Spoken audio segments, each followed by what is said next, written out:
Hi, I'm Jessica from Jessica Wanders, and this is week number 7 in my ongoing freezer challenge where I'm trying to come up with new and hopefully interesting meal ideas to use up a bunch of stuff in one of my fridge freezers.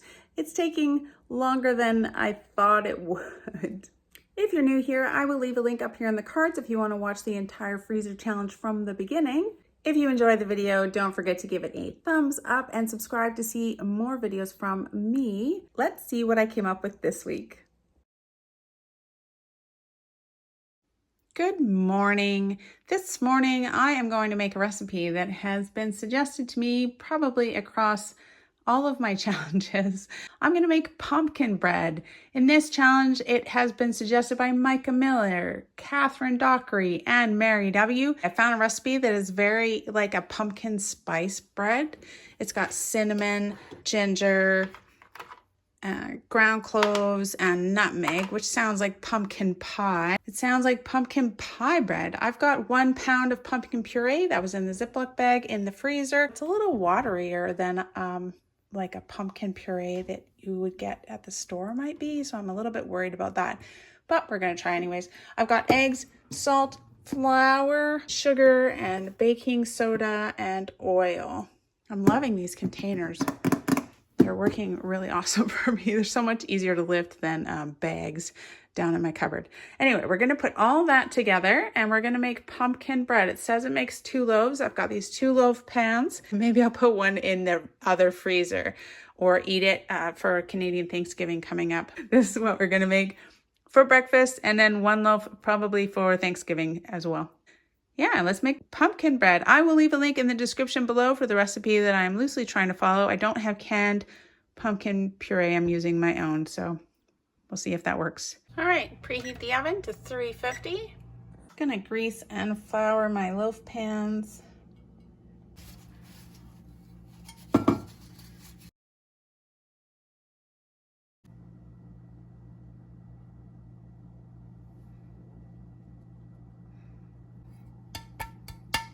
And another greased and floured baking pans. Now we're going to mix together all of the dry ingredients, the flour, the sugar, all the spices, the baking soda, and salt in one bowl.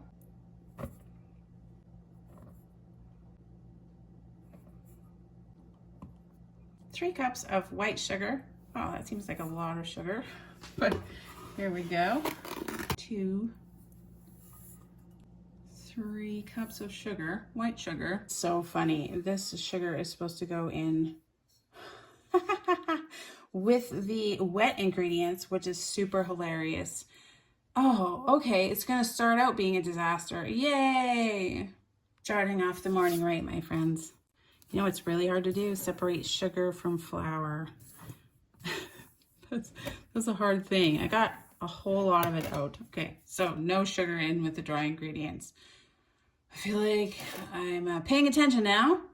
So we're gonna end up in the same loaf pan. I'm gonna double check everything. 2 teaspoons, not tablespoons. 2 teaspoons of baking soda. 2 teaspoons. 2 teaspoons of baking soda. 1.5 teaspoons of salt.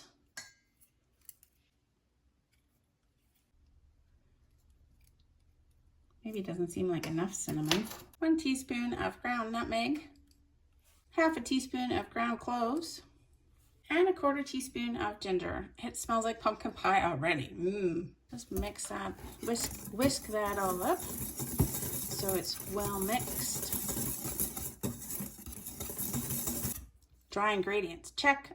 Okay, we've got our 3 cups of sugar, mostly sugar, some flour. Asked for 1 15-ounce can of pumpkin puree. I have 16 ounces of this pumpkin puree from the freezer. Pretty wet. Because my pumpkin puree is so kind of wet and I added 16 ounces instead of 15 ounces, I'm only going to add 1/2 cup of water instead of 2/3 of a cup of water. I can always add more water later if I think it needs it, but that's 1/2 cup of water and 1 cup of oil. I'm using canola oil or rapeseed oil. I think different oils are cheap. in different parts of the world, depending on what you produce a lot of locally. We've got canola oil or rapeseed oil. Oh, we're gonna mix that up. I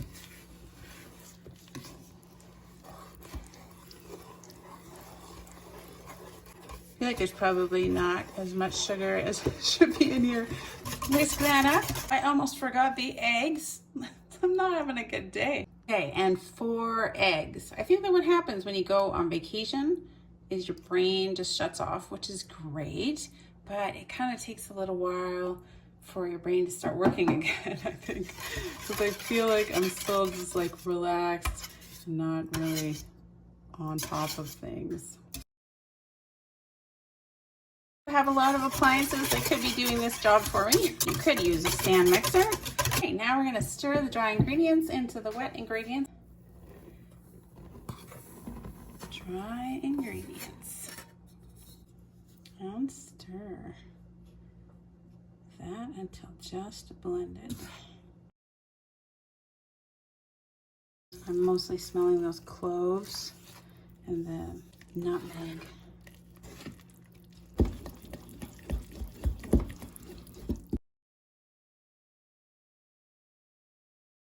Let's put it in the pans. Just kind of guessing right now what's half.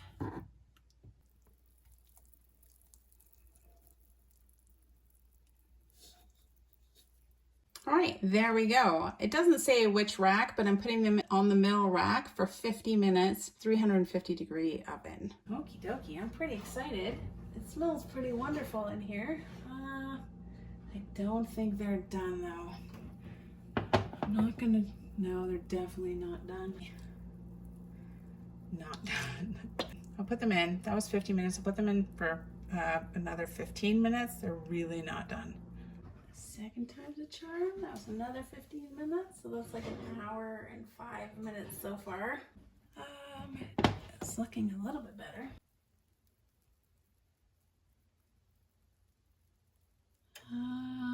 It's not perfect. I'm just gonna give it another quick 5 minutes. Okay, third time's a charm.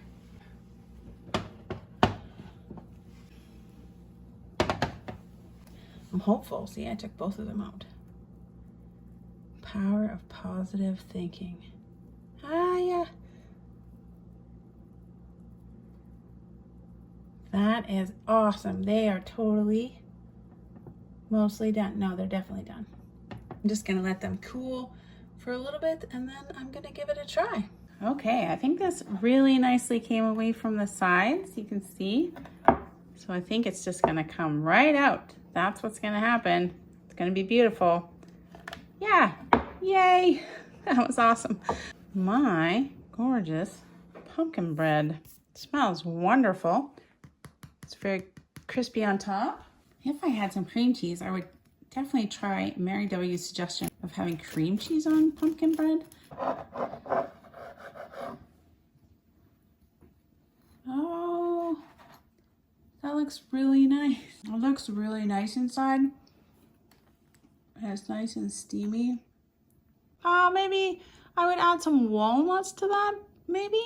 Would be pretty good. I mean, I haven't even tried it yet, but it looks like a bread that needs walnuts. Why? I don't know. Look at my butter. You can't really see. Can you see that I've been eating a lot of corn? Just a little bit of butter. What else could you put on here? Nutella. Could you put Nutella on here? I have some Nutella I could put on here. I'm so excited about this. I didn't eat breakfast, and now it's really late. I'm eating a little bit. The other one stuck a little bit. That's unfortunate. I must have missed a spot. I've put that in my mouth. You flip it over and you can't even tell. Perfect. All right, let's try this. I already tried the other one. It's really, really good. I think maybe, yes. I said when I was making it that it didn't seem like very much cinnamon.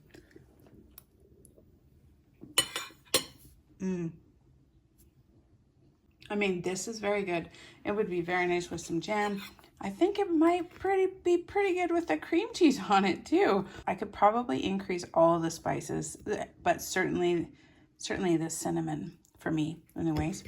It's got a nice crispy, crunchy top on it. I ended up cooking it for, I think it was an extra 25 minutes. The first time was 15 minutes and then 5 minutes. So an extra 25 minutes. Now that's probably because the pureed pumpkin that I was using was quite sort of wet. Anyway, this is super yummy. Thank you guys so much for your suggestion. Mary W., Catherine Dockery, and Micah Miller all suggested pumpkin bread, and this is super yummy. And I have an extra one we can snack on for Thanksgiving. Great. Hello. Today for lunch, and probably for quite a few lunches, I am going to do a recipe that has been often suggested by Nancy Culp. I'm going to make your Mexican cornbread recipe suggestion. Finally, I think you've suggested it like 4 times, and I keep thinking about doing it, but today I'm actually going to make it.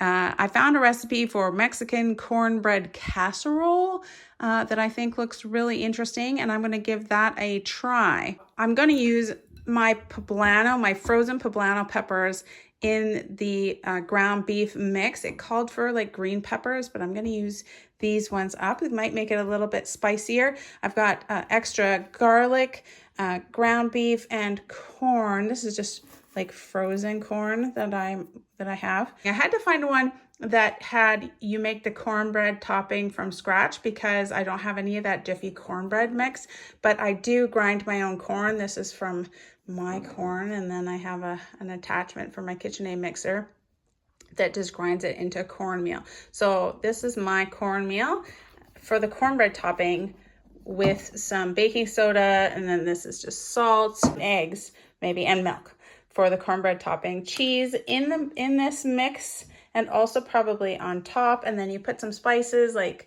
they called for cinnamon. It's in the recipe. I'll post a link in the description below. Just a tiny amount of cinnamon. I don't know how much it's going to make a difference. Chili powder, oregano, and then cumin. Frying up the ground beef and everything in this olive oil. So I didn't have a very good onion ear in the garden, but I do have some little ones that I will chop up and fry up with this ground beef. I'll need about 1 cup of chopped onions as well. Onions, garlics, ground beef, peppers, corn, all fried up, all mixed up with some cheese and a bunch of spices, and then topped with a wonderful cornbread mixture, kind of like a shepherd's pie, only hot and spicy and Mexican. But in the recipe, it calls for salsa, and I want to try to use up some more peppers. I have these jalapeno peppers from the freezer. They're just thawing out. This is probably a little bit more than I need. I'm going to try to use up my poor onions from the garden. I've got this wonderful green pepper from the garden. I have my lime juice from my squeezed limes from my grocery haul produce box that I got. I bought a little bit of cilantro a while back, so we'll chop that up. And I have some less than perfect tomatoes that I'm going to try to turn into 3 cups of tomatoes, and we'll make up some fresh salsa to go in our Mexican cornbread casserole. It's a lot of work, but I think it's going to be amazing. We're going to start with the salsa. Get the salsa made. 1 green pepper seeded and chopped for our wonderful fresh salsa.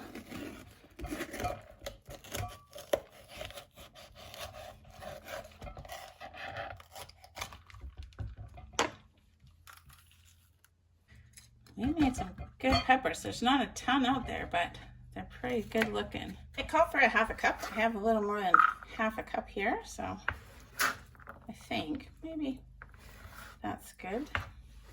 1/2 cup, 1/2 cup-ish. 1/2 cup of green bell pepper. Now I called for 3 cups of tomatoes. I'm gonna use up these cherry tomatoes first. Maybe I'll quarter them. That looks right. And then we'll keep going until we get 3 cups. We're getting there, just because they add a little bit of a meatier texture to things. just kind of take the core out of there. Look at, they're so nice inside. They're just really, really meaty. I just took the seeds out of these ones because it's getting a little juicy in there, and aromas are so easy to seed, so I'll just seed them.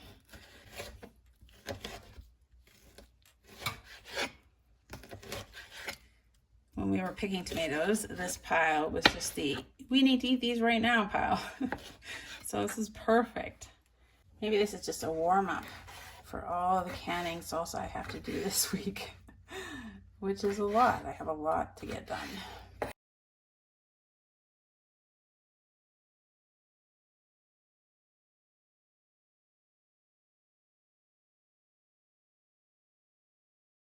That is about 3 cups of chopped tomatoes that we can add in there. Whoa, awesome. I think that if I just mince this amount of cilantro, I think that'll be about a 1/4 cup. I'm just gonna dice it up. Doesn't matter, little bits of sticks. It all tastes like cilantro. It's just not my favorite. It doesn't taste soapy. I know for some people it tastes soapy, but it doesn't really taste soapy to me. I've contemplated using the flat leaf parsley that's in my garden right now, but I'll use that for something else. And this was from the store and had to get used up right away. Got cilantro, a 1/4 cup-ish, whatever. Cilantro. I shouldn't be so down on it. I know lots of people really, really, really like cilantro. Mr. Wonders likes cilantro. So that's why I still put it in things.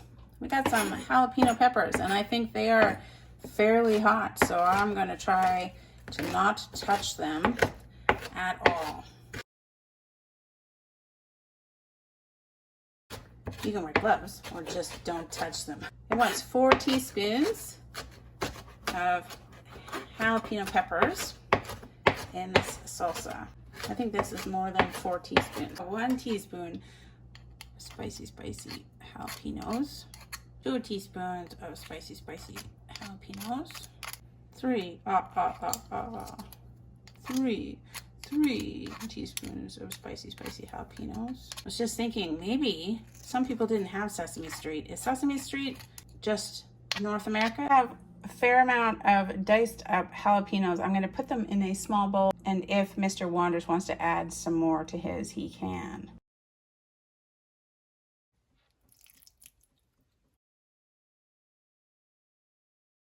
And some pepper. Didn't forget about the onions. I just wanted to do them last in case they're really, really strong, which they could be. Oh, it's pepper. So I'm going to dice up these little onions just to get them used up from the garden. They're pretty. They're pretty, but they're pretty small. Okay, I gotta stir up that salsa because the pepper's making me cough. Stir that pepper in. Okay, onions, they are angry onions. If on cooking shows, the high-paying jobs are cutting the onion, like a prep cook, right? I couldn't be a prep cook because it would probably involve chopping onions, and I just can't do it. It's just so horrible. Okay, here's my fresh salsa. The recipe for the Mexican cornbread casserole, it just calls for salsa. It doesn't specifically call for fresh salsa, and I won't need this much of it, so I can just put this in the fridge and use it on all kinds of things. And I almost forgot, also 1/2 teaspoon of ground cumin. That'll give it a wonderful taste. If I wasn't adding a lot of garlic into the casserole, I might add some garlic in here, but I think this will be good. Fresh salsa. Mix that cumin in. I think I'll just put my fresh salsa, it's very juicy, in this jar.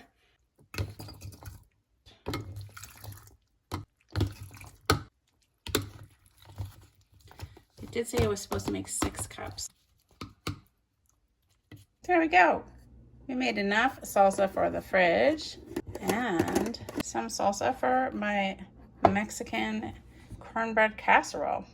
Fresh tomato salsa, recipe in the description. Okay, on to the main casserole. I've already got 1 cup of onions done. I am going to seed and dice these poblano peppers from the freezer. They're spicier than I thought they were, so I definitely want to seed them. That pepper just got right into my lungs.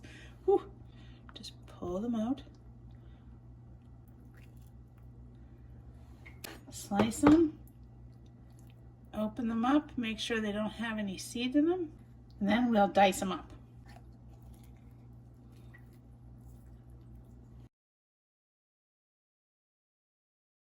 These are pretty wet. I think that I'm gonna kind of treat them like I would chicken that's wet, and I'm just gonna kind of pat it dry. Just use some kitchen towel. Why not, hey? I don't want a big soggy mess of a casserole. Okay, well, they aren't perfect, but they are drier than they were. We're gonna call that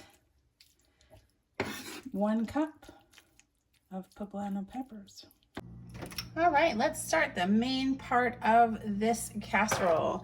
I have some garlic and my ground beef and my chopped poblanos and my cup of corn and my diced onions. And I'm gonna preheat the oven to 425. That's pretty hot. Ta-da!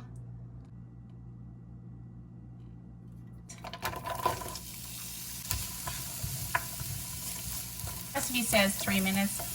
Sometimes I do it for 5 minutes.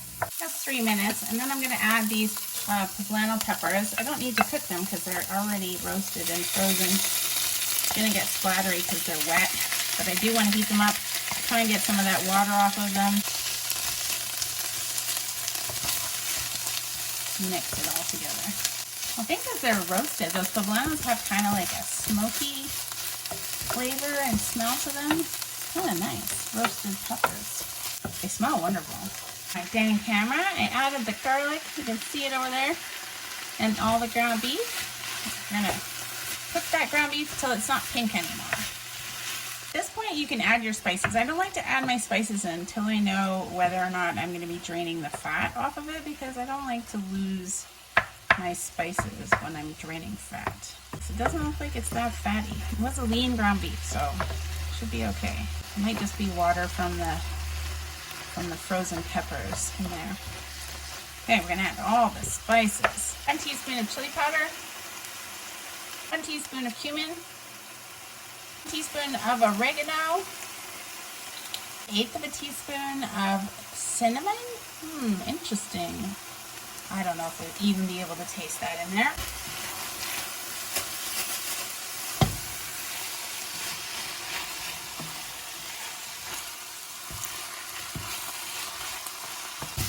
All right, once your meat isn't pink anymore, you can go ahead and add all that corn. Don't need to cook the corn very much, the frozen corn anyways, because it's already cooked, and we're going to be doing some more cooking in the oven. Season with a little bit of salt and pepper. Got this much cheese. We're going to take about 1/4 of what's here and mix it in, approximately 1/4 of this. I'm so precise, right? 1/4-ish. 1/4 doesn't seem like a lot. There it goes. Looks pretty good. We've got this mixture that we're going to add to our 9 by 13 inch pan.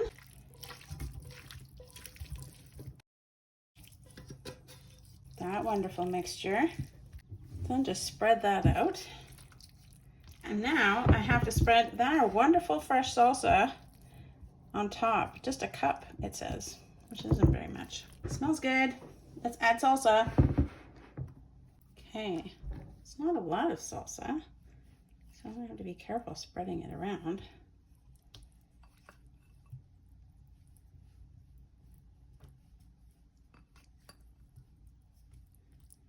Some nice fresh tomatoes in there. I kind of took a little bit of the juice out of it because I thought it might be too liquidy, but now I'm thinking that I'll put it back in because it's got a lot of flavor. The juice that I made with the salsa has a lot of that cumin in it. So I'm just going to drizzle it over top. think it'll be good too. Okay, some crazy things happened and life got interrupted as it often does. So it's been some time, but we're gonna finish up this casserole, Mexican cornbread casserole. You don't notice that I was gone for a long time.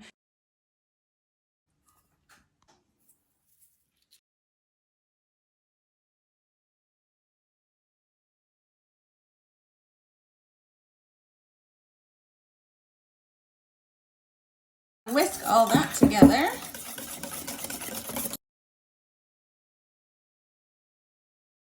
It just doesn't seem that thick to me. But I don't know. We'll see. A little flour in there. I guess it's got eggs and baking soda. So that'll be a riser. And we're gonna pour this cornmeal mixture evenly over the top. It doesn't seem like it's like a batter. It seems pretty watery. Spread it out evenly somehow.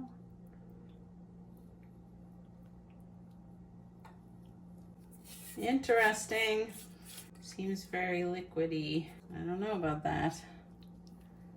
Let's see what happens. Doesn't seem like a batter. This could be a horrible disaster. Is what this could be. Maybe I will be pleasantly surprised. I am incredibly skeptical right now. Cheese on top. That's a lot of cheese to go on top, but here we go.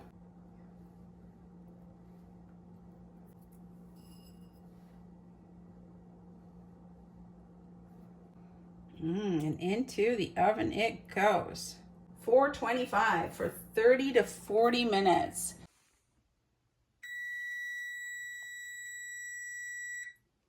I don't feel like I'm super optimistic, and I don't feel like it rose up and it's really, really dark on top. So let's pull it out. It does have all of those like Mexican smells, like cumin. I don't feel like it really made a great cornbread topping, but maybe a little bit. Certainly didn't puff up as much as I thought it might with the egg and stuff in there. And it got really, really dark on top. I feel like it's definitely cooked, and that was 30 minutes. It's definitely like a crust. I'm just gonna let it cool off for a second, and then we'll dish some out and see what it looks like. I feel like it's just a bit browner than I was expecting it to be. I'm gonna try and get it onto the plate. I feel like it could definitely be like a lunch. That would make easily 6 lunches for us. Oh, look at that. That's amazing. You can see how it is like a cornbread. Look at that. With all the Mexican stuff underneath. It's like, seriously, that's super fabulous. Oh, it came right out just like that. Actually, this cornbread turned out way better than I thought it was going to because it didn't have any flour or anything. Look at that. That looks like a cornbread. That's awesome. With all this yummy stuff, cornbread casserole with all these ingredients. Here's my bite.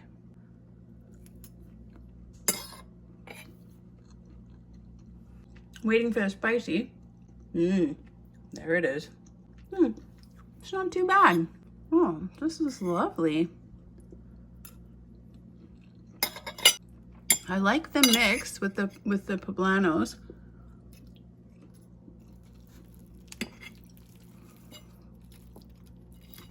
And I like the cornbread topping too.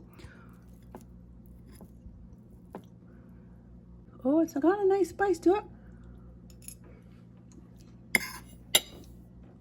There it is in the pan. It really held together nicely. It definitely made a cornbread topping though, that's really good. I think I'm gonna put some sour cream, like yogurt that I use for sour cream, and some of that fresh salsa on top. Just like some sour cream. There, now we're talking.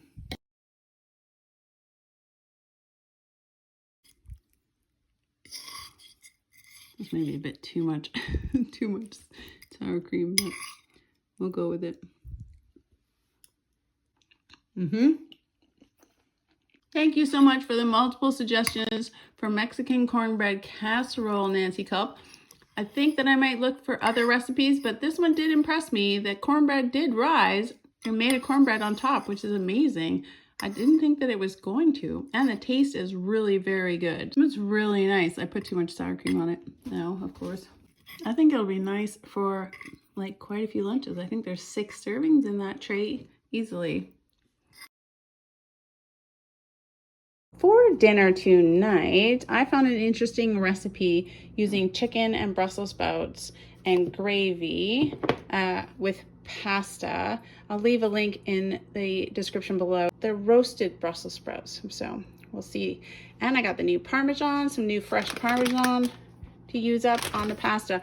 I have so many cherry tomatoes. I'm going to make a old cucini, mozzarella, and fresh cherry tomato salad with some flat leaf parsley I got out of the garden.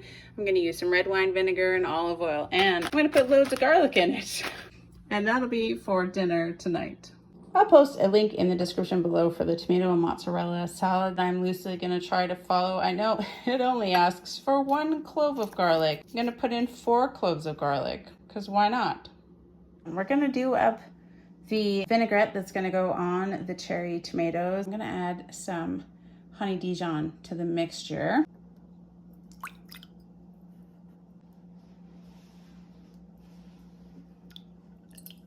I'm going to add just a little bit of this honey mustard just to help it all mix together and because it will be yummy.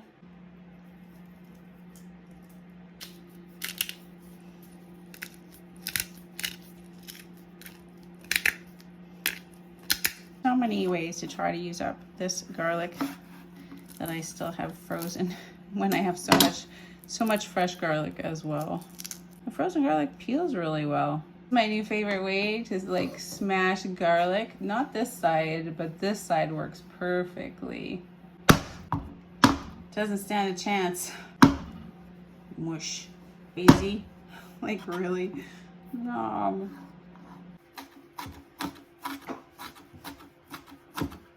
Lots of garlic.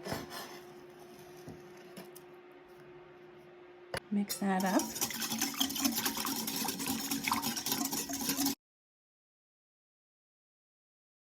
Gonna use the leaves. I know I can use the whole parsley, but I want some pretty leaves for this salad.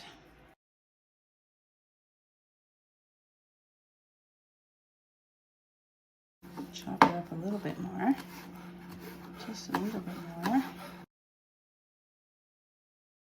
Smells so good. Parsley or basil if you have it. And we're going to use these bocconcini, little fresh mozzarella balls. Well, these aren't the littlest ones. You can get very, very tiny ones, but they look kind of like poached eggs, but they're just balls of fresh mozzarella.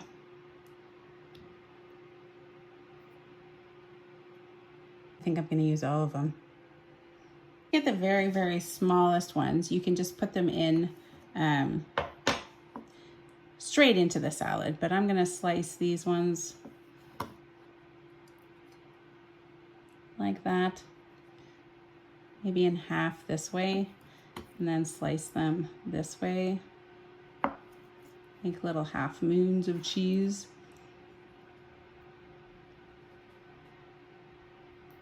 Very nice. It's so yummy.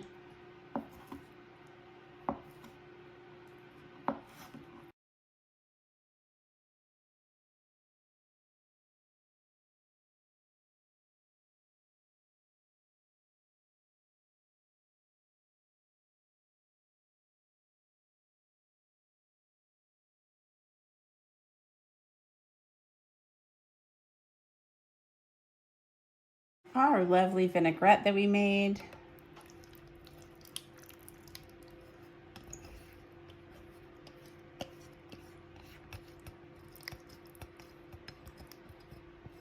I'm going to stir that up, and I'm going to let it sit in the fridge, kind of marinate until supper is ready. Let's try and thaw out these Brussels sprouts.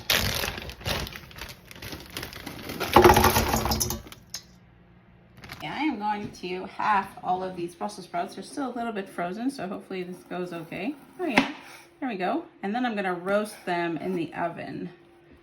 I'm gonna lay them out on a cookie sheet and let them dry a little bit before I roast them with some probably olive oil, salt and pepper, maybe some red pepper flakes.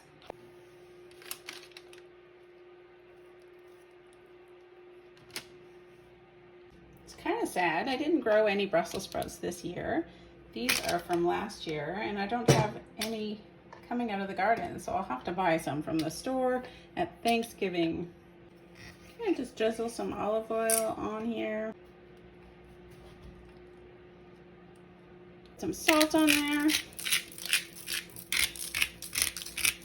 And then lots of pepper.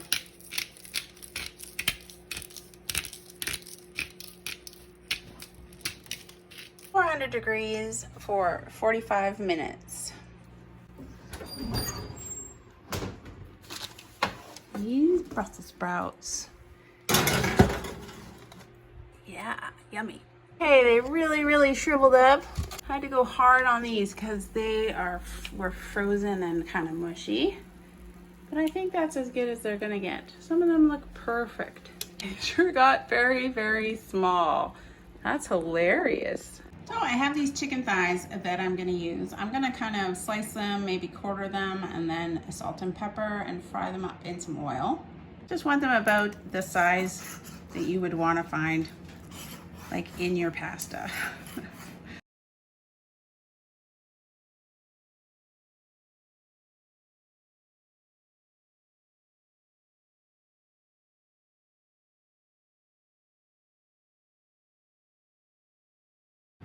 There we go.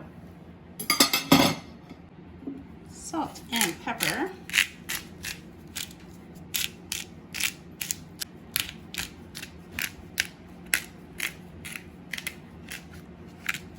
Got some oil in there, maybe 2 tablespoons for our chicken.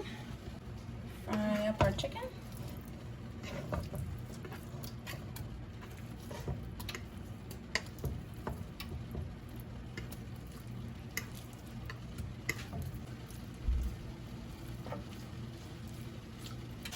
Got about 4 cups of twirly noodles.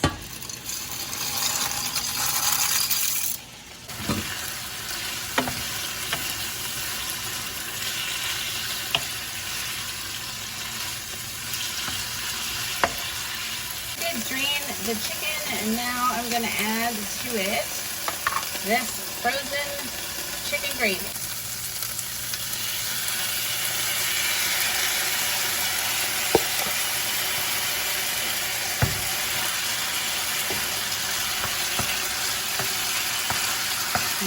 Smells wonderful, like chicken gravy right away.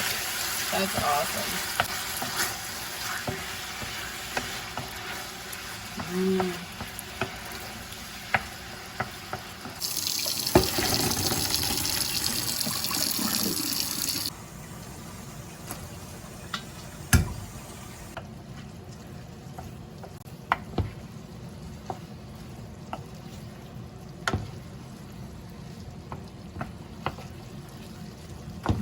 Chicken gravy pasta. Just wanted to get all over that pasta so it coats it.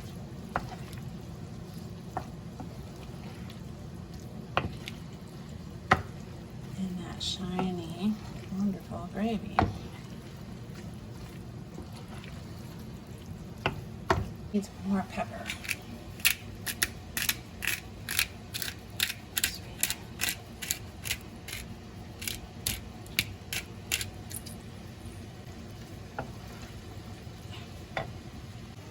Corn.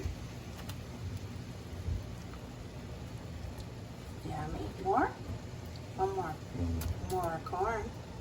All right, there's a lot of things in this meal. We've got this wonderful chicken and gravy pasta.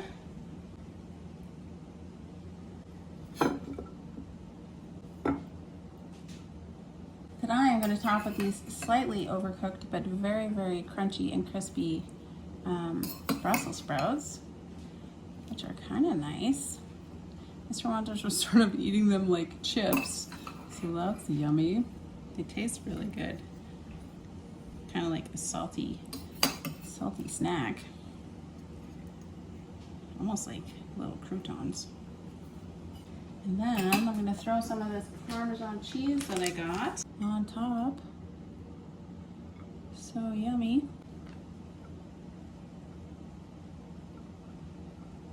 And we have this wonderful fresh mozzarella tomato salad to go along with this. Bocconcini tomato salad. And then to top it all off, we even have fresh corn from the garden. Yummy. That's so awesome. This is an amazing meal. Except for the Brussels sprouts got a little bit crispy. But they're so yummy even.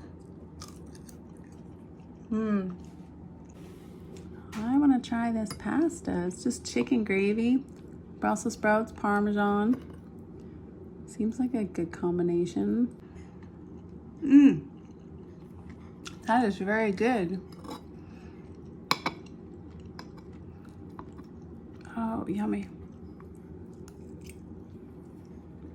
Happy with that. Gravy on pasta is not too bad.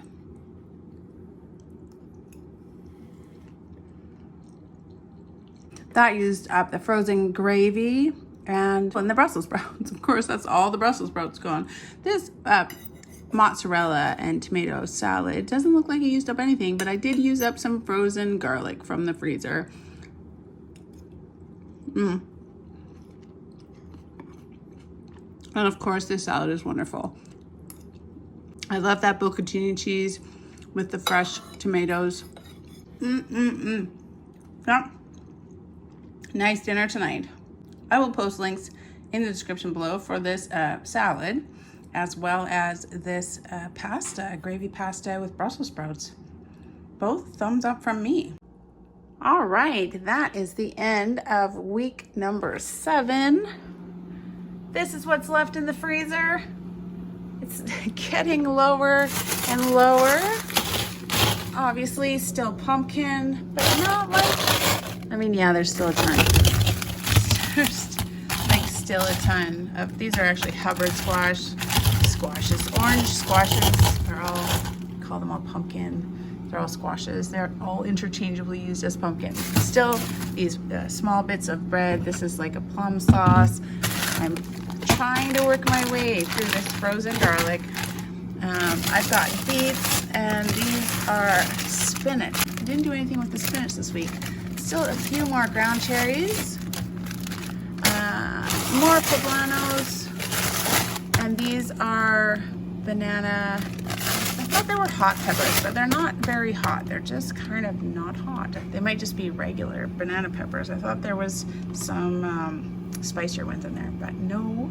So that's it. Look how much space there is. It's almost done. I've got these peppers up here, hot peppers, that we just kind of keep topping things, although I did use a lot in the salsa. Not very many jalapenos left.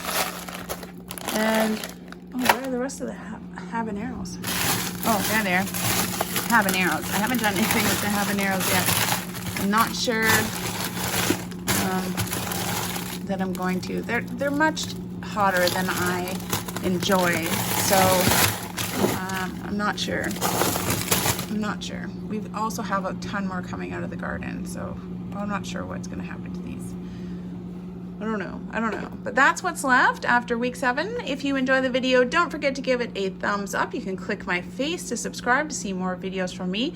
I will leave a link to the entire Freezer Challenge playlist up here, as well as anything else that you might be interested in. Thank you guys so much for watching.